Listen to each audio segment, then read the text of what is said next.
வணக்கம், நான் Hema Subramanian. Welcome to home cooking Tamil. வீட்டில் செய்கிற ஸ்நாக்ஸ்னால் நம்ம எல்லாருமே ரொம்ப விரும்பி சாப்பிடுவோம். அதுலேயும் ஸ்வீட்ஸ்னால் சொல்லவே தேவையில்லை. இன்றைக்கி நம்ம 2 விதமான லட்டு ரெசிபீஸ் தான் பார்க்க போகிறோம். ஒன்று நல்ல ஹெல்த்தியான ஹை ப்ரோட்டீன் பச்சைப்பயிறு லட்டு, இன்னொன்று எல்லாருக்கும் பிடிச்ச ரவா லட்டு.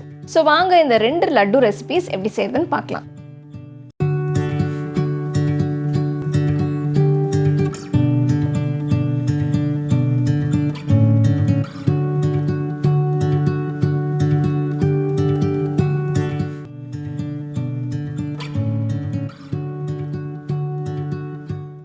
பச்சைப்பயிறு லட்டு செய்ய நான் 1/2 கப் பச்சைப்பயிறு எடுத்திருக்கேன். இதை பேனில் போட்டு நல்லா சிவப்பாக வறுக்கணும். இதில் நீங்கள் எண்ணெயோ நெய்யோ சேர்க்க தேவையில்லை.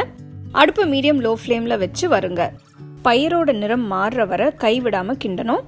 அப்போ தான் எல்லா பக்கமும் ஒரே மாதிரி சிவக்கும்.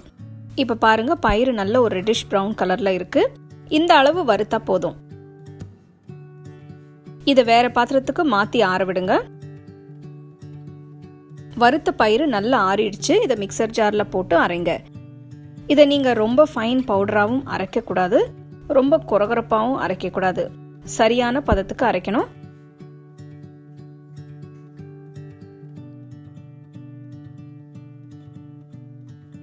பாருங்க, இந்த மாதிரி அரைக்கணும். இதில் நான் நறுக்குன முந்திரி பருப்பு சேர்க்கிறேன்.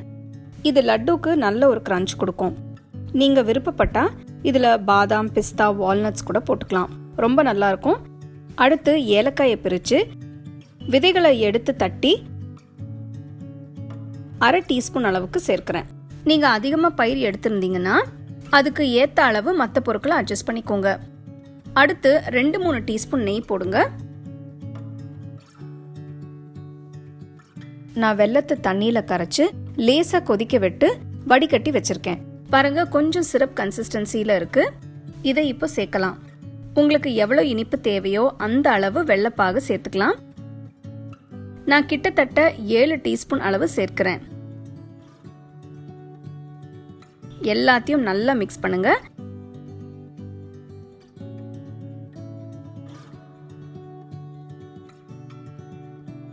பாருங்க, மாவு நல்லா சேர்ந்து வருது. இப்போ லட்டு பிடிக்கலாம்.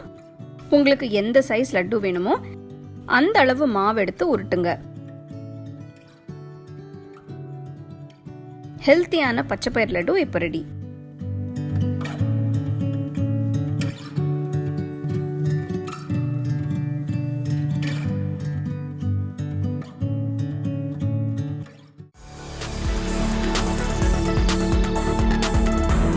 இதுக்கு முதல்ல ஒரு பேன்ல கொஞ்சம் நெய் விட்டு முந்திரியும் திராட்சையும் தனித்தனியாக வறுத்து வச்சுக்கணும். முந்திரி பருப்பை முதல்ல வறுத்துக்கோங்க.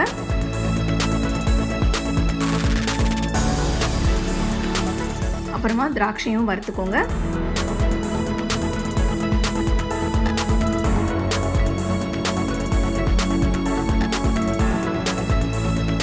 வறுத்து எடுத்து தனியாக வச்சுக்கோங்க. அதே பேன்ல இன்னும் கொஞ்சம் நெய் விட்டு 2 கப்பு வெள்ளை ரவை போட்டு லைட்டாக வறுக்கணும்.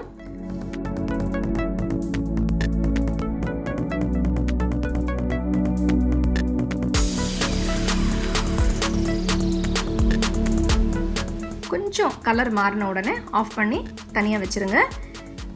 ரவா லட்டுக்கு நான் சர்க்கரையை பவுடர் செய்ய போகிறேன். 2 கப்பு ரவைக்கு நான் 1.5 கப்பு சர்க்கரை எடுத்திருக்கேன். இது ஒரு மிக்ஸி ஜாரில் போட்டு நல்லா பவுடர் பண்ணிக்கோங்க.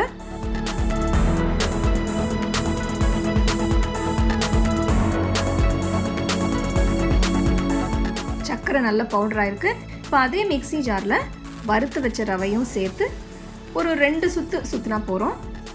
ரொம்ப நேரம் மிக்ஸி ஜாரில் போட்டு அரைக்கக்கூடாது. இப்போ பார்த்தீங்கன்னா ரெண்டுமே சர்க்கரையும் ரவையும் நல்லா கலந்து வந்திருக்கு. இதை ஒரு நல்ல பெரிய பவுலில் மாற்றிக்கோங்க. இதில் ஏலக்காய் பொடி, வறுத்து வச்ச முந்திரி, வறுத்து வச்ச திராட்சை, அதோட 1/2 கப்பு கரைச்ச நெய், இதையும் சேர்த்து நல்லா மிக்ஸ் பண்ணணும்.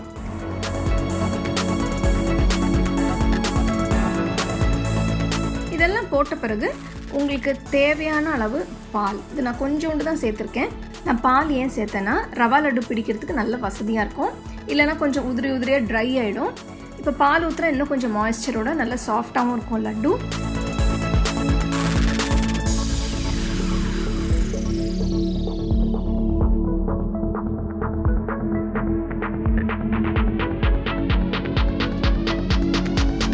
பால் சேர்த்ததுனால இது நீங்கள் ஃப்ரிட்ஜில் கூட வச்சு சாப்பிட்லாம்.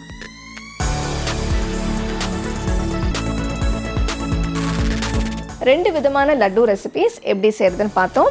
ஸோ இதை நீங்கள் செஞ்சு ஒரு ஏர்டைட் பாக்ஸில் போட்டு வச்சிங்கன்னா ஈவினிங் ஸ்நாக்ஸ் இல்லைனா எப்பயாவது பசங்களுக்கு பசிக்கும் போது அதை எடுத்து கொடுக்கலாம். கண்டிப்பாக இந்த 2 ரெசிபீஸுமே நீங்கள் ட்ரை பண்ணி உங்கள் ஃபேமிலி ஃப்ரெண்ட்ஸோட ஷேர் பண்ணுங்கள்.